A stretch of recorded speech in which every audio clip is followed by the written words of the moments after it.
बिस्मिल्लाहिर्रहमानिर्रहीम। Motion and force, chapter number 3। Chapter आपके point of view से तो बहुत आसान है, क्योंकि इस चैप्टर में distance, displacement, speed, velocity, acceleration, force, momentum, collision और finally a very interesting portion in the last which is projectile motion, ये तमाम चीज़ें मौजूद हैं। तो आपके पॉइंट ऑफ व्यू से, क्योंकि आपको डिस्टेंस, डिस्प्लेसमेंट, स्पीड, इन तमाम चीज़ों की डेफिनेशंस पता है, तो यू फील कि ये बड़ा कंफर्टेबल चैप्टर है और बहुत इजी चैप्टर है।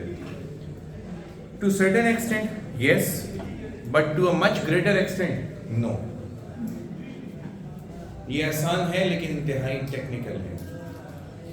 It consist of a lot of equations, और इक्वेशंस में ये लिमिटेशन मौजूद है कि हर इक्वेशन के बारे में समझना पड़ेगा कि कौन सी इक्वेशन कहाँ से डिराइव हुई, किन हालात में इस्तेमाल होगी और किन हालात में नहीं इस्तेमाल होगी। ये एप्लीकेशन भी पता होनी चाहिए और लिमिटेशन भी पता होनी चाहिए। That is a part which you have missed in lower classes. Class 8 से आप लोग ये पढ़ना शुरू करते हैं, डिस्टेंस, डिस्प्लेसमेंट, स्पीड, टाइम, लेकिन आप लोगों को पता नहीं होता। न्यूटन लॉज पढ़े हुए हैं, सबको याद है, लेकिन अंडरस्टैंडिंग है या नहीं, ये तो अभी यहाँ पे पता चलेगा। ठीक है, so we start with motion and force. तो इसमें सबसे पहली डेफिनेशन जो आपके सामने आती है वो है mechanics. Mechanics is the branch of physics that deals with the study of motion of objects.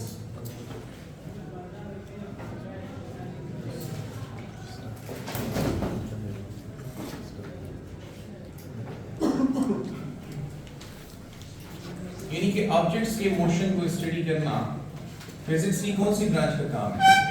Mechanics का काम है। ठीक है, अच्छा, मैकेनिक्स की फिर आपके पास दो सब ब्रांचेस हैं which are kinematics and dynamics. तो kinematics study of motion of objects without reference to the cause of motion. It is the study of motion of objects without reference to the cause of motion.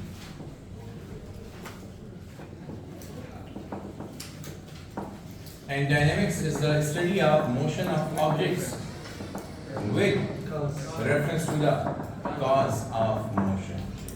ठीक है? So what is the cause of motion? Force. What is the cause of motion? Force. और Galileo की statement, क्या force के बगैर motion possible है? Yes. Force के बगैर मोशन पॉसिबल नहीं है अकॉर्डिंग टू गैलीलियो। आप भी गैलीलियो वाली स्टेटमेंट दे रहे हैं कि there is no motion possible without force. ठीक है, so in this regard you and Galileo, you both are on the same page. From Galileo पहली स्टेटमेंट गैलीलियो की है कि मोशन के लिए फोर्स की जरूरत होगी, और आप भी उससे एग्री कर रहे हैं। अगर चले डिसएग्री करता है कोई, तो फिर मैं उससे रीजन पूछूंगा कि बता दे मुझे कि फोर्स के बगैर मोशन पॉसिबल है या नहीं। पॉसिबल है? कौन सा मोशन? Uniform motion.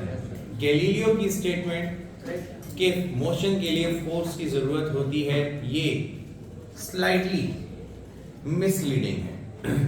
न्यूटन ने इसकी करेक्शन की है। मोशन दो किस्म के हैं, एक यूनिफॉर्म मोशन और एक नॉन यूनिफॉर्म मोशन। ठीक है ना? तो अगर आप मोशन को कैटेगराइज करो, यहाँ पे मैंने इसीलिए मोशन को अंडरलाइन किया कि अब हम मोशन के पीछे पड़ जाएंगे इस चैप्टर में। तो मोशन हमारे पास दो कैटेगरीज में चले जाते हैं, एक यूनिफॉर्म मोशन और दूसरा non uniform motion.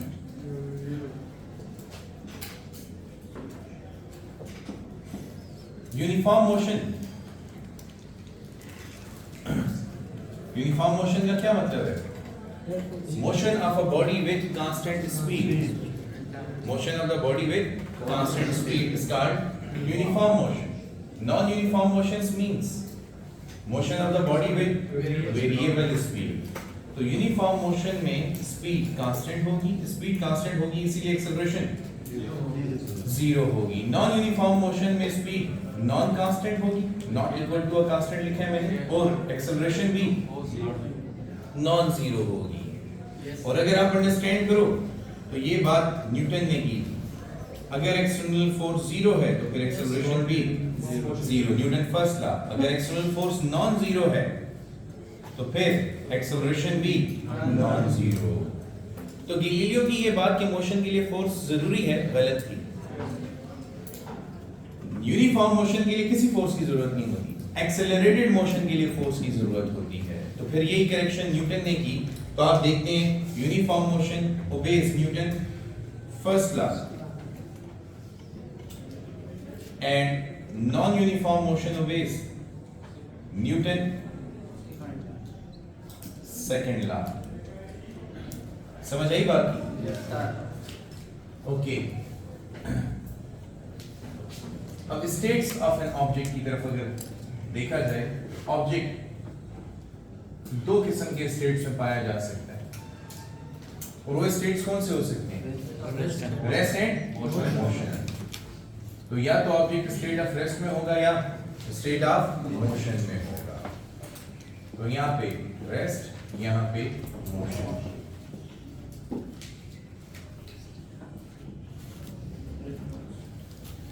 So how do we define rest? If the body is not changing its position with respect to its surrounding, या किसी reference frame के मुताबिक, if object is not changing its position with respect to its surrounding, then the body is said to be in state of rest. If it is changing position, if object is changing its position with respect to its surrounding, then it is in state of motion. अब यहाँ पे एक बात important है कि state of rest हो या state of motion हो, इट इज रिलेटिव। मैं आपके मुताबिक तो रेस्ट में हूँ, लेकिन सन के मुताबिक मेरी स्पीड है 30 kilometre per second, because earth is revolving around the sun with speed of 30 kilometre per second. महसूस होती है हमें, क्योंकि हम भी अर्थ के मुताबिक रेस्ट पर हैं। तो अर्थ जिस स्पीड से जा रही है उसी स्पीड से हमें लेके जा रही है, तो हमें ये मोशन महसूस नहीं होता। जैसे गाड़ी के अंदर आप बैठे होते हैं ना, तो अगर आप कांस्टेंट स्पीड से जा रहे हैं तो आप गाड़ी के मुताबिक तो रेस्ट में हैं, लेकिन आउटसाइड ऑब्जर्वर के मुताबिक मोशन में हैं। तो स्टेट ऑफ रेस्ट और state of motion is relative. और ये रिलेटिव होने का ये मतलब है कि अगर मैं किसी एक ऑब्जेक्ट के मुताबिक स्टेट ऑफ रेस्ट में हूं, तो जरूरी नहीं कि मैं फिर यूनिवर्स के तमाम ऑब्जेक्ट्स के मुताबिक रेस्ट में हूं। मैं किसी दूसरे ऑब्जेक्ट के मुताबिक हो सकता है कि मोशन में हूं। So absolute state of rest और absolute state of motion is not possible. Relative का अपोजिट क्या है? एब्सोल्यूट। यानी यूनिवर्स में ऐसा कोई पॉइंट मौजूद नहीं है मेरे पास जिसके मुताबिक मैं कहूं कि मैं एग्जैक्टली स्टेट ऑफ रेस्ट या मोशन में हूं, एग्जैक्ट स्टेट ऑफ मोशन में हूं। तो मैं जब भी रेस्ट या मोशन को मुय्यर करूंगा वो टर्म रिलेटिव होगी। रिलेटिव से एक और एग्जांपल की मुराद है, देखिए अगर ये एक व्हीकल है और इस व्हीकल में आप जा रहे हो 10 मीटर पर सेकंड से, आगे आपका दोस्त जा रहा है दूसरे व्हीकल में, उसकी स्पीड लेट से 15 मीटर पर सेकंड है, तो बताइए एक दूसरे के मुताबिक आपकी स्पीड क्या होगी? 5 मीटर पर सेकंड होगी। तो अगेन देखो, मेरे मुताबिक इसकी स्पीड 10 है, इसकी स्पीड मेरे मुताबिक 15 है, लेकिन इन दोनों की स्पीड एक दूसरे के मुताबिक 5। तो दिस इज कॉल्ड रिलेटिविटी। यही रिलेटिविटी है कि स्टेट ऑफ रेस्ट। अच्छा, अगर दोनों गाड़ियों की स्पीड सेम होगी, फॉर एग्जांपल इधर एक और कार है और वो भी 10 मीटर पर सेकंड से जा रही है, तो दोनों की स्पीड एक दूसरे के मुताबिक सेम है, तो दोनों एक दूसरे को स्टेट ऑफ रेस्ट में मालूम होंगे। हालांकि दोनों की स्पीड नॉन जीरो है, दोनों की स्पीड नॉन जीरो है। इसलिए मैंने कहा कि स्टेट ऑफ रेस्ट या स्टेट ऑफ मोशन जो है इट इज रिलेटिव। हाँ, ये ऑब्जर्वर पे डिपेंड करती है, ठीक है। Then we discuss the parameters of motion. Motion को डिस्क्राइब करने के लिए जिन फिजिकल क्वांटिटीज की जरूरत है, those physical quantities are called parameters of motion.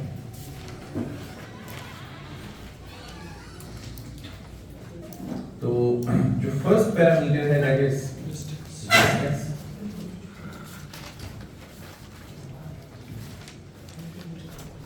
which is quite easy।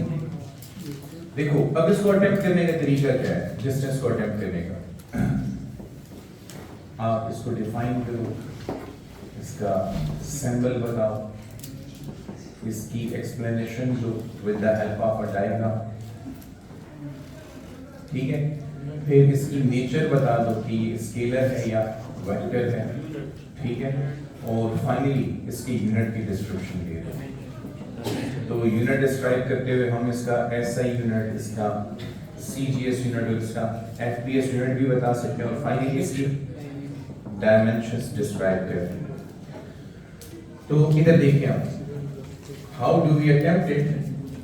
Consider कीजिए कि एक रेफरेंस पॉइंट है O, जिसके मुताबिक बॉडी किसी पॉइंट A पर मौजूद है, और अब वो मूव करके कहाँ जाएगी, किसी पॉइंट B पर चली जाएगी। जब पॉइंट A का पोजीशन वेक्टर है RA और पॉइंट B का पोजीशन वेक्टर है RB।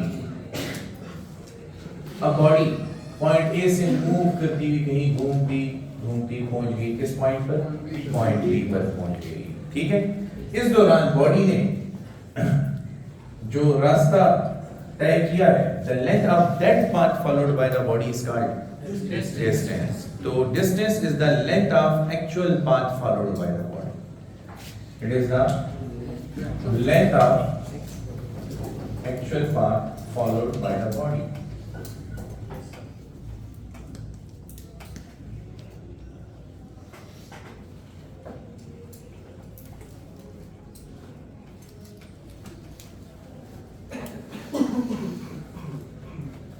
अच्छा,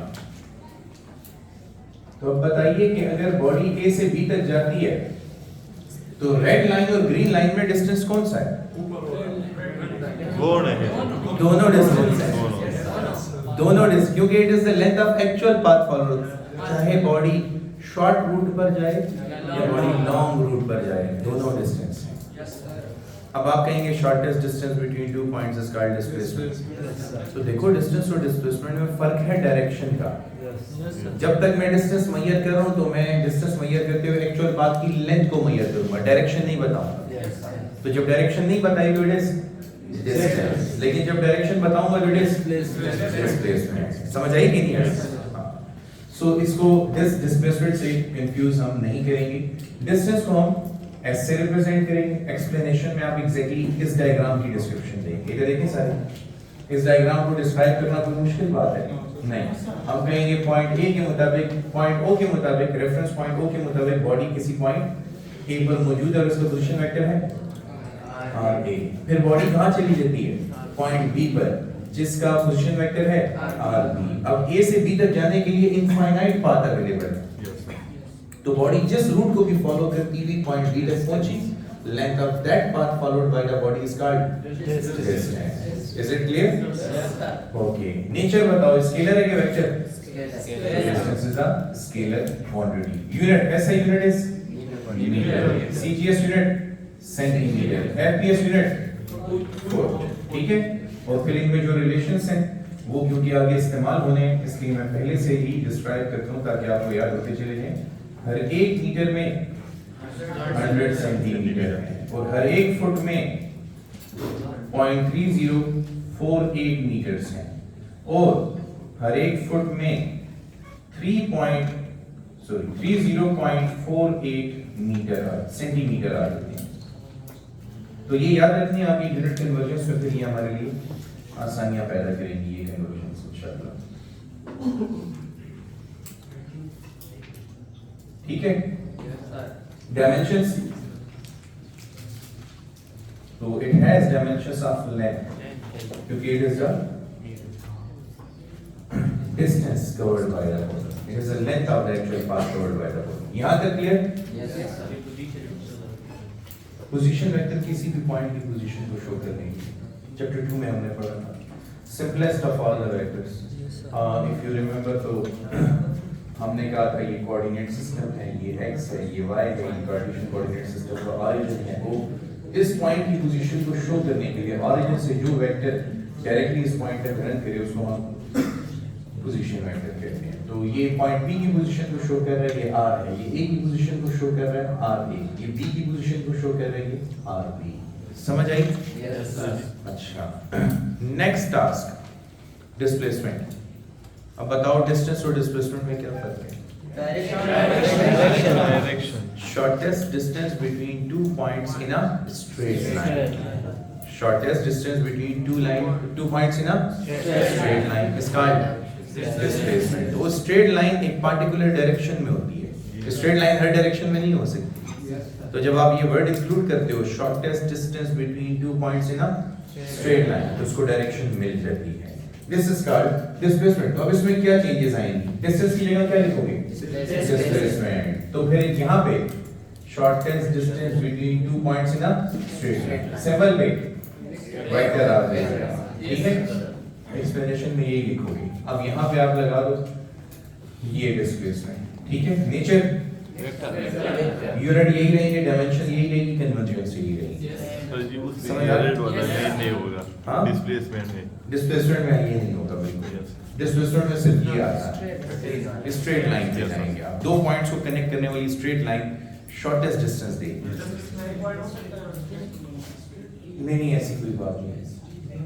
अच्छा इधर देखो, इस पे एक पार्टिकुलर टाइप का एमसीक्यू है जिसमें आपसे पूछता है कि what is the ratio of magnitude of displacement to the distance covered by the object. ठीक है, इसको हमने कैलकुलेट करना है और ऑप्शंस आपको गिवन होंगे कि डिस्प्लेसमेंट के मैग्नीट्यूड और डिस्टेंस की रेशियो 1 के बराबर है, ग्रेटर देन और इक्वल टू 1 के बराबर है, लेस देन और इक्वल टू 1 के बराबर है या नन। तो अब इसको एनालाइज करो। देखो फर्ज करो कि डिस्प्लेसमेंट जो है वो 2 मीटर है, उसका मैग्नीट्यूड 2 मीटर है और जो डिस्टेंस है वो 8 मीटर है। ठीक है, तो अब जरा चेक करते हैं डिस्प्लेसमेंट का मैग्नीट्यूड कितना है 2 और डिस्टेंस का मैग्नीट्यूड 8। तो result 1/4 which is equal to 0.15 less than 1 है कि? अच्छा मीटर नहीं आएगा क्योंकि यूनिट तो कट जाते हैं। तो लेस देन 1 भी आएगा और अगर मैं इसी लाइन पर जाऊं तो फिर डिस्टेंस भी यही है और डिस्प्लेसमेंट भी यही है। तो अगर सेम स्ट्रेट लाइन पे जाऊंगा तो डिस्टेंस और डिस्प्लेसमेंट सेम होंगे, रिजल्ट क्या आएगा 1। तो इसका मतलब it is option C less than और इक्वल टू 1। याद रहेगा? यस। अच्छा अब दूसरी बात समझो, ये वाला एमसीक्यू टेस्ट में आ चुका है पास पेपर्स में। दूसरी बात ये समझो कि हो सकता है कि वो अगली दफा यही क्वेश्चन दे, यही ऑप्शन हो, लेकिन क्वेश्चन का मिजाज बदल दे, उल्टे। हां, अब अगर यूं कह दे the ratio of distance covered to the magnitude of displacement of the object, तो क्या लिखोगे? ग्रेटर देन और इक्वल टू 1। समझ आ गई? क्योंकि फिर तो आपके पास ऊपर ग्रेटर क्वांटिटी और नीचे स्मॉल, तो 8/2 इज 4 जो 1 से ज्यादा है, लेकिन 2/2 इज इक्वल टू 1 जो कि 1 के बराबर है। समझ आ गई? Yes sir. ओके, अब इसको मिटा दें और नेक्स्ट शुरू करते हैं। Okay, the next attraction is speed which is also quite easy. ठीक है, स्पीड में भी देखो स्ट्रक्चर वही रहेगा, will define speed, will symbolise speed. अच्छा यहाँ पर हम एक्सप्लेनेशन के साथ साथ मैथमेटिकल फॉर्म भी बता रहे हैं। ठीक है, और फिर हम नेचर की डिस्क्रिप्शन देंगे और फिर यूनिट की डिस्क्रिप्शन। ठीक है, फाइनली डायमेंशन। तो बेसिकली अगर आप अंडरस्टैंड करो ना तो ये आपको तरीका बता दिया गया कि जब एक फिजिकल क्वांटिटी आए तो उसमें कितनी बातें करनी है, तो ये उसकी कंप्लीट डिस्क्रिप्शन हो जाएगी फिजिकल क्वांटिटी की। अगर आप फिजिकल क्वांटिटी के बारे में ये सारी बातें बता दें, आपने टॉपिक की कंप्लीट डिस्क्रिप्शन दे दी। ठीक है, तो ये याद रखना कि diagram is a must element in all topics. अच्छा ये ओरिजिन है, ये पॉइंट ए है, पॉइंट ए का पोजीशन वेक्टर है आर ए, फिर ये पॉइंट बी है और पॉइंट बी का पोजीशन वेक्टर है आर बी। अब बॉडी मूव करके पॉइंट बी है पॉइंट ए से पॉइंट बी तक, इस दौरान इसने कुछ डिस्टेंस कवर किया है delta x, in total time delta T. समझ आई बात?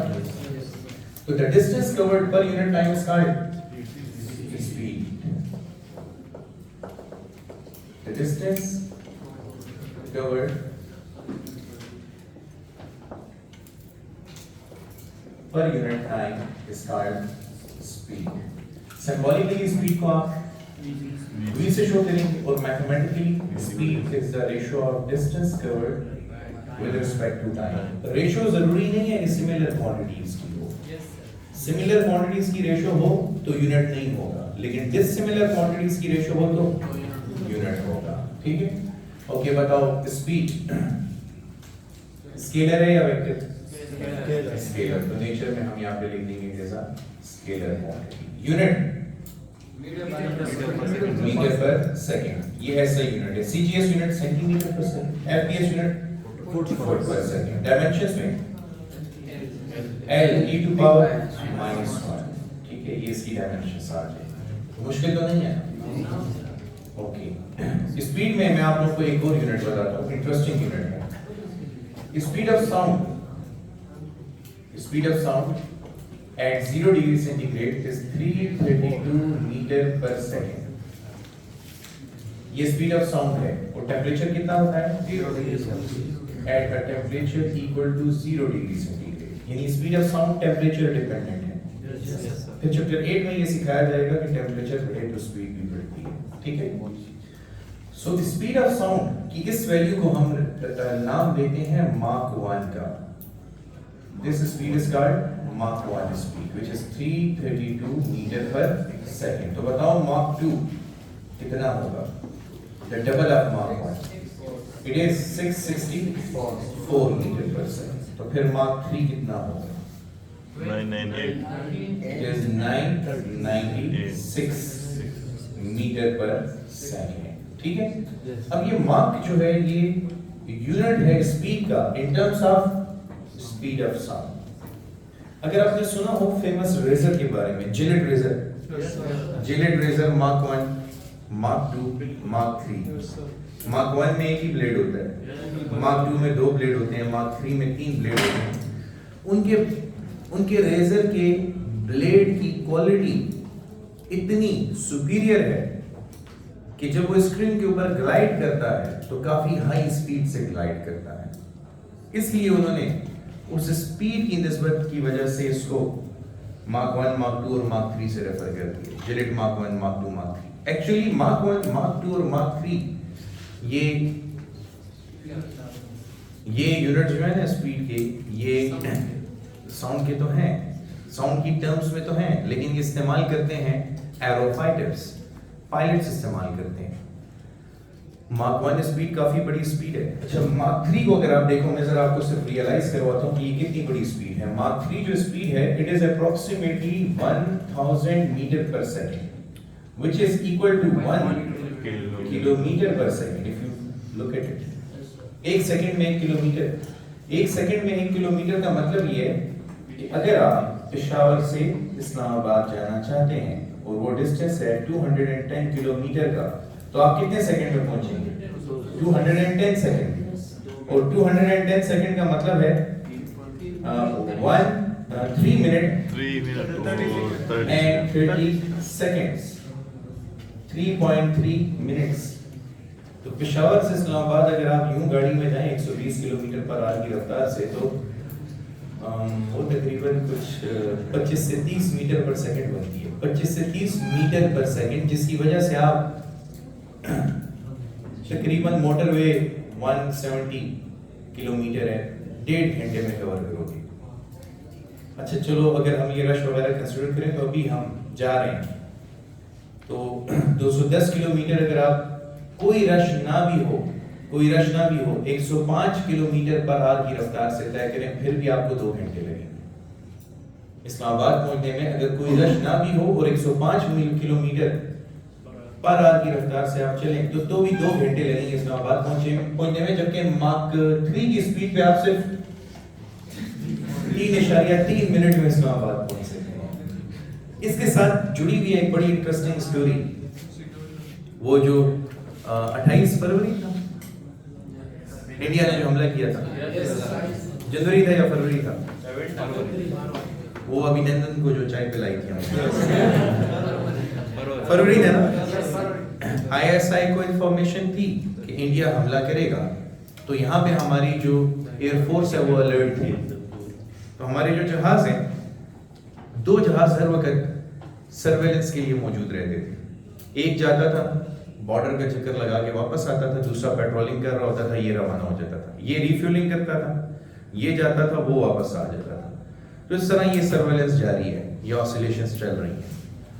इंडिया ये सोच के हमला करने आ गया कि हम तो आएंगे, बॉम्ब फेंकेंगे और चले जाएंगे। तो वो एयर टू एयर मिसाइल्स नहीं लेके आए थे, बैलिस्टिक मिसाइल जो कि एयर टू ग्राउंड मार्क करने के लिए होते हैं। तो वो तो यही सोच के आए थे ना, हमारा किसी से सामना नहीं होगा, ना किसी से जंग लड़नी है, बस जाना है, खाला का घर है, हम बम फेंकेंगे, खैर खैरियत से तबाही डाल के वापस आ जाएंगे, कौन पूछने वाला है, कोई कुछ नहीं कहेगा।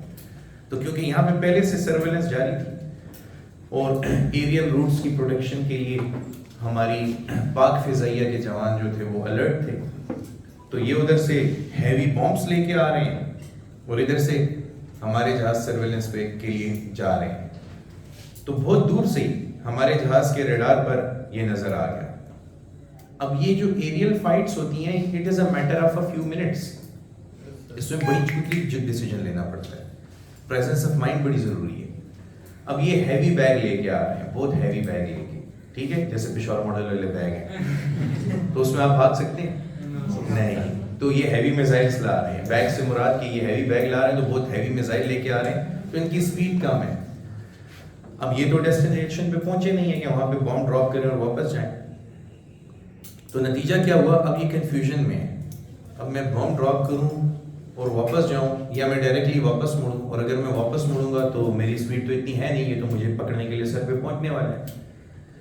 तो इसी सारी कश्मकश में ये मुड़े, इन्होंने पे लोड ऑफ किया अपना, यानी मिसाइल्स ड्रॉप कर दिए, अपने डेस्टिनेशन पे नहीं, अपने टारगेट पे नहीं, वैसे ही मिसाइल्स ड्रॉप किए ताकि इनकी स्पीड इंक्रीज हो जाए। तो जब तक ये मुड़े तब तक ये आके इनको लॉक करके हिट कर चुके थे। फिर अभिनंदन नीचे उतरे, मकामी लोगों ने उनकी बहुत इज्जत अफजाई की। हर कोई उस गांव में लड़ रहा था कि मुझे इससे इजहार मोहब्बत करने नहीं, हमारे हमसाए कभी कभी आ जाए। तो उधर जिसको मौका मिला उससे बड़े प्यार से इजहार मोहब्बत, समझ आएगी नहीं। फिर हक तो बनता था पाक आर्मी का, तो फिर पाक आर्मी उसको ले गए, उसको चाय पिलाई और उसने चाय की तारीफ भी की, इफ यू रिमेम्बर। उसके बाद तो अल्लाह उनको तौफीक दे, हाँ इमरान खान की दौर में अल्लाह उनको तौफीक ना दे कि दोबारा वो ये हिम्मत करे, लेकिन मजबूरन फिर इसके बाद चाय पिलानी पड़ी तो पिलाएंगे, और क्या करेंगे। अच्छा देखिए, ये थी आपकी एक little bit of story regarding mark 1 कि जब यूनिट स्पेशल होता है, खूबसूरत होता है, तो फिर इंडस्ट्रीज उन यूनिट्स को कैसे अडॉप्ट करती हैं। उन्होंने अपनी ब्लेड की शार्पनेस को शो करने के लिए मार्क का इस्तेमाल किया कि हमारे ब्लेड्स इतने शार्प हैं कि वो इतनी हाई स्पीड पे कटिंग करेंगे। एक्चुअली इस स्पीड ये ना हो अब आप सोचो कि मैं रेजर पकड़े और मार्क 1 करूंगा, that's not the topic. That only refers to the sharpness of the blade, doesn't mean कि अब आप उसके साथ Mark 1 Mark 2 खेलना शुरू कर दें। Okay, let's go to, इसको आप चेंज करो थोड़ा सा, ठीक है। If you change it, तो यहाँ पे बल्कि मैं ऐसे करता हूँ, पहले यूनिफॉर्म स्पीड वगैरह बढ़ा देता हूँ।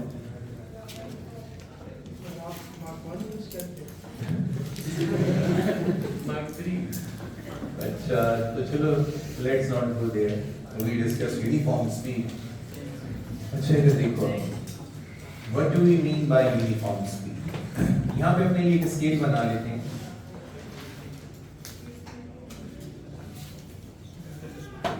तो यहाँ पे distance in meters and time in seconds।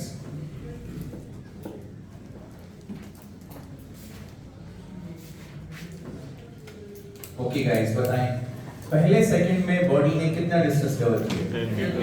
10 metre distance cover किया है। तो पहले सेकंड में उसकी स्पीड क्या होगी? 10 मीटर पर सेकंड। दूसरे सेकंड में कितना डिस्टेंस कवर किया? दोबारा 10 मीटर कवर किया है, तो दोबारा स्पीड 10 मीटर। अच्छा, तीसरे सेकंड में कितना डिस्टेंस कवर किया? 10 मीटर। तो again v3 10 metre per second. अच्छा अब दो क्वेश्चन है, What is the distance covered in the third second of the journey?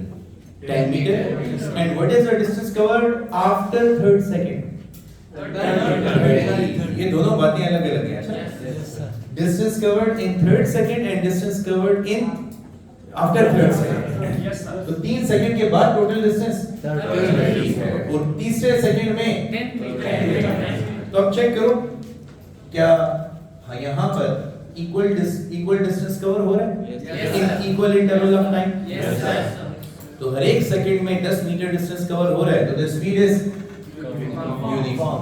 तो यूनिफॉर्म स्पीड का मतलब है equal distance covered in equal intervals of time. समझ आ गई? In other words there is no change in the speed of the object. Object की speed में कोई भी चेंज नहीं आ रहा. समझ आई? Yes sir. अच्छा, अब आ जाओ नॉन यूनिफॉर्म स्पीड की तरफ.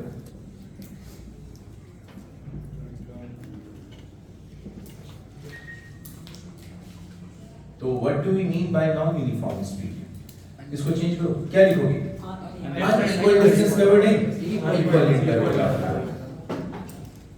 Unequal of interval of time नहीं कहना चाहिए. अच्छा, टाइम इंटरवल इक्वल रखो ताकि आपको पता चले कि हर इंटरवल में कितना डिस्टेंस कवर हो रहा है. मिसाल के तौर पे देखिए, मैं यहाँ पे डिस्क्राइब करता हूँ.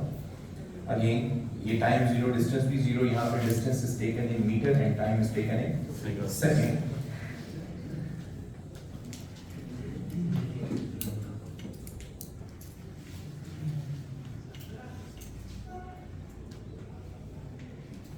ओके, चेक करें. पहले सेकंड में कितना डिस्टेंस कवर हुआ है? तो स्पीड क्या होगी? 10 मीटर पर सेकंड. अच्छा, दूसरे सेकंड में कितना डिस्टेंस? तो फिर स्पीड क्या होगी? 20 मीटर पर सेकंड. और तीसरे सेकंड में 30 मीटर डिस्टेंस कवर हुआ है, तो स्पीड होगी 30 मीटर पर सेकंड. तो व्हाट यू आर ऑब्जर्विंग, पहले सेकंड में 10 मीटर डिस्टेंस कवर हुआ है, दूसरे सेकंड में 20 मीटर डिस्टेंस कवर हुआ है, तीसरे सेकंड में 30 मीटर. तो नतीजा क्या हुआ? Unequal distance in equal interval. We have covered unequal distance in equal intervals of time. So speed is said to be non-uniform. कोई डाउट यहाँ पर? No sir. Okay.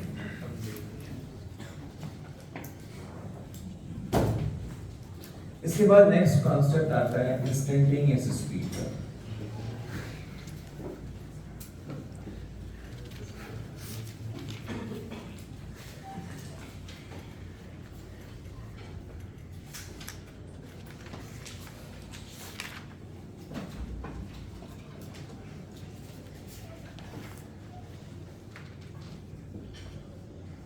So we define instantaneous speed as the speed of the body at any instant of time.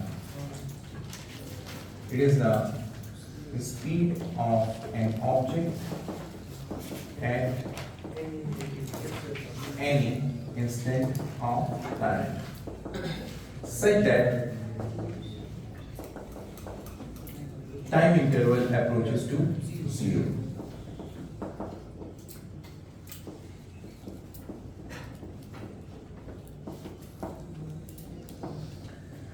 इसका symbol है V, subscript में INS. तो INS का मतलब होगा इंस्टेंटेनियस. तो mathematically we write instantaneous speed is the limit of del S upon del T such that del T approaches to zero. अच्छा, पहले इसको फिजिकली समझो, फिर मैं इसका मतलब आप लोगों को क्लियर करता हूँ. यहाँ पे मैंने लिखा है delta T approaches to zero. इसका मीनिंग क्या है? इसका मतलब कि टाइम इंटरवल स्मॉल तो हो सकता है लेकिन जीरो नहीं हो सकता. क्योंकि देखो, अगर इधर जीरो पुट करूं तो anything divided by zero is infinity. Anything divided by zero is infinity. मतलब अनडिफाइंड. इसका मतलब ये होगा, फॉर एग्जांपल अंदर अगर डिस्टेंस आपके पास 3 मीटर कवर हुआ है और आपने इधर टाइम इंटरवल लिया है जीरो, तो मैं जीरो को किस से मल्टीप्लाई करूं तो 3 आ जाएगा? नहीं, जीरो को जीरो से मल्टीप्लाई करो तो ये भी अनडिफाइंड है. 0 into 0 is undefined. कोई ऐसा नंबर डिफाइन ही नहीं हुआ जिससे मैं 0 को मल्टीप्लाई करूं रिजल्ट क्या आते? 3. तो इसका मतलब यहाँ पे क्या लगाऊंगा? इंफिनिटी. इंफिनिटी का मतलब लामहदूद भी है, इंफिनिटी का मतलब अनडिफाइंड भी है. यानी हम समझ ही नहीं सकते इस चीज को, अननोन वैल्यू। ओके, सो अगर प्रैक्टिकली देखा जाए तो आप गाड़ी की speed metre of the car पे मेजर कर सकते हो कि नहीं? Yes sir. तो जिस वक्त आप गाड़ी की स्पीड मीटर पे देख रहे हो वही स्पीड उसकी इंस्टेंटेनियस स्पीड है। हो सकता है उस वक्त वही स्पीड हो, थोड़ी देर बाद चेंज हो जाए। अब अगर बॉडी यूनिफॉर्म स्पीड से जा रही है तो हर इंस्टेंट पर स्पीड सेम होगी कि नहीं? Yes sir. लेकिन अगर बॉडी वेरिएबल स्पीड से जा रही है तो हर इंस्टेंट पे स्पीड डिफरेंट होगी। तो that speed is called instant. जिस इंस्टेंट पे आप बस स्पीड मेजर कर रहे हो उसकी इंस्टेंटेनियस स्पीड है। इसमें ये उलझाव पैदा करने की जरूरत नहीं है कि टाइम इंटरवल कितना छोटा और कितना बड़ा हो। समझ आई? Yes sir. बस आपने देखा, जिस वक्त ऑब्जर्व किया उसी लम्हे जो आपको स्पीड नजर आई वो इंस्टेंटेनियस स्पीड है। इसको हम फिर प्रैक्टिकली इस डिवाइस से मेजर करते हैं। अगर गाड़ी है तो स्पीड मीटर बना होता है, डिजिटल स्पीड मीटर भी होता है, एनालॉग भी होता है गाड़ियों के अंदर, उससे आप मेजर कर लेते हो। ग्राफिकल मेजरमेंट के लिए फिर अलग तरीका है, वो जब हम ग्राफ्स वगैरह पढ़ेंगे तो उसमें आप लोगों को क्लियर करेंगे। जी हाँ, डेल्टा टी इक्वल टू 0 का मतलब कि टाइम इंटरवल बहुत स्मॉल है लेकिन कभी भी 0 नहीं है। जैसे आपने मुझे देखा और इधर देखा, इसमें बहुत कम टाइम लगता है। तो फर्ज करो कि आपके सामने ये गाड़ी का स्पीड मीटर है और ऊपर विंडशील्ड, आप रोड को देख रहे हो। आपने जैसे ही स्पीड मीटर को देखा, इस वक्त जो आपको स्पीड नजर आई वो ये देखने में तो बड़ा कम टाइम लगता है, इसलिए हम कहते हैं। तो लिमिट यही लगी हुई है, this limit is applied on the time, that time interval is approaching to 0। अच्छा, फिर एवरेज स्पीड।